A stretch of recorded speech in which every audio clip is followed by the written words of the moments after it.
केंद्रीय शिक्षा मंत्री के इस्तीफे की मांग को लेकर नई दिल्ली के जंतर मंतर पर चल रहे देशव्यापी आंदोलन की आंच अब उत्तराखंड के पर्वतीय क्षेत्रों तक पहुंच गई है।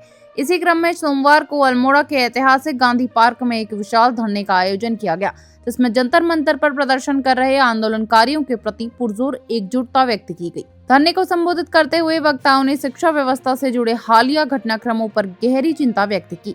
उन्होंने कहा कि देश की शिक्षा व्यवस्था में आई इस गिरावट की नैतिक जिम्मेदारी लेते हुए केंद्रीय शिक्षा मंत्री को तत्काल अपने पद से इस्तीफा दे देना चाहिए। वक्ताओं ने जोर देकर कहा कि दिल्ली में चल रहे इस आंदोलन को पूरे देश भर से अभूतपूर्व समर्थन मिल रहा है और अल्मोड़ा की जनता भी छात्रों व शिक्षा व्यवस्था के हक में इस लड़ाई के साथ मजबूती से खड़ी है। गांधी पार्क में धरना समाप्त होने के बाद प्रदर्शनकारियों का आक्रोश सड़कों पर उतर आया।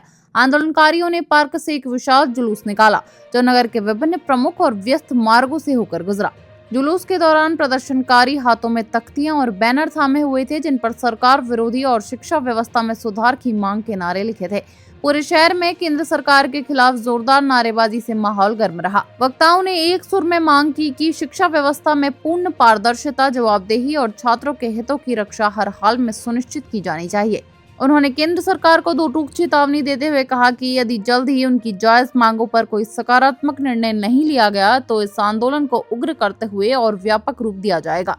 इस धरना प्रदर्शन और जुलूस में विभिन्न छात्र व सामाजिक संगठनों के प्रतिनिधि, बुद्धिजीवी, सामाजिक कार्यकर्ता तथा भारी संख्या में स्थानीय नागरिक शामिल रहे।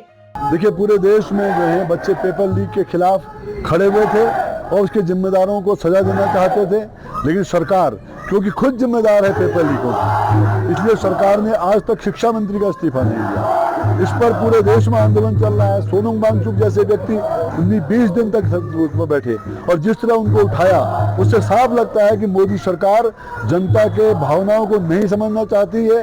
वो अपने पूंजीपति के पक्ष में वो जनता को कुचलने की कोशिश कर रही है, जिसके खिलाफ पूरी लड़ाई चल रही है। अभी दिल्ली में लाठीचार्ज हुआ है और हम अल्मोड़ा में और पूरे उत्तराखंड में भी इसको महसूस कर रहे हैं। इसलिए उसके विरोध में उनके साथ इकट्ठा होने हुए ये लड़ाई शुरू हो रही है और अल्मोड़ा में हम उनके साथ मिलकर समर्थन कर रहे हैं। और हम सरकार से कहना चाहते हैं, ये नहीं चलेगा। किसानों, मजदूरों, बेरोजगारों की लड़ाई को आपको सुनना पड़ेगा, रोजगार को मूल अधिकार बनाना पड़ेगा और जो मानदेय पर, ठेके पर और संविदा पर जो काम कर रहे हैं उनको असली जिंदगी देने के लिए उनको समान काल के लिए समान वेतन देना पड़ेगा।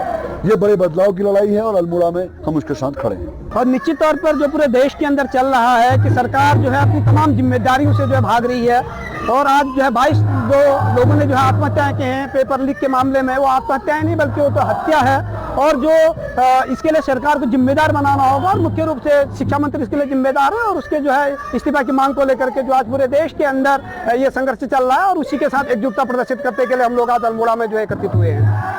सर, हम कई दिनों से पिछले प्रोटेस्ट चल रहा है दिल्ली में भी कि जो पेपर लीक हो रहे हैं उनके लिए हम सरकार से मांग कर रहे हैं, सरकार अपनी जिम्मेदारी ले। और कई तमाम हमारे युवा साथियों ने आत्महत्या कर ली है, लेकिन हम इसको एक आत्महत्या नहीं मानते बल्कि ये सरकार की जिम्मेदारी है। क्योंकि अगर सरकार पेपर लीक नहीं करती या सरकार के द्वारा अगर शिक्षा व्यवस्था अच्छी होती तो पेपर लीक नहीं होते और कहीं ना कहीं हमारे युवा साथी आज हमारे साथ होते हैं। इन सभी को लेकर लगातार हम धरना प्रदर्शन कर रहे हैं, अपनी आवाज बुलंद करने का प्रयास कर रहे हैं। कई लोगों का ये मानना है कि हम दिल्ली प्रोटेस्ट और जो सोनम वांगचुक जी उनके समर्थन में क्यों हैं, उनके समर्थन में हम इसलिए हैं क्योंकि वो लगातार शिक्षा की बात कर रहे हैं और पिछले कई दिनों से हंगर स्ट्राइक पे बैठे हुए, लेकिन सरकार अपनी मनमानी और जो बहरी सरकार हो चुकी है उसके कानों में जू तक दे रही है। बल्कि वह कहती है कि जब उनको वहां से उठा के ले जाती, कहती है कि हमको इनकी स्वास्थ्य की चिंता है। अगर स्वास्थ्य की इतनी चिंता होती तो सरकार बात करनी आती और उन मुद्दों को सुनती और उसके बाद कहती कि क्या कहते हैं, जो भी इस तरह की चीजें हैं वो चीजें तब कहती। अभी हमको बस यही मांगे हैं कि अभी हमको सुनने में ये खबर आ रही है कि दिल्ली में जो प्रदर्शन कर रहे थे उनको भी सरकार ने जबरन उठा लिया है और उन पर लाठीचार्ज कर दिया है। हम इस बात का सरकार के इसके लिए हम कड़ी निंदा करते हैं और कठोर आलोचना करते हैं।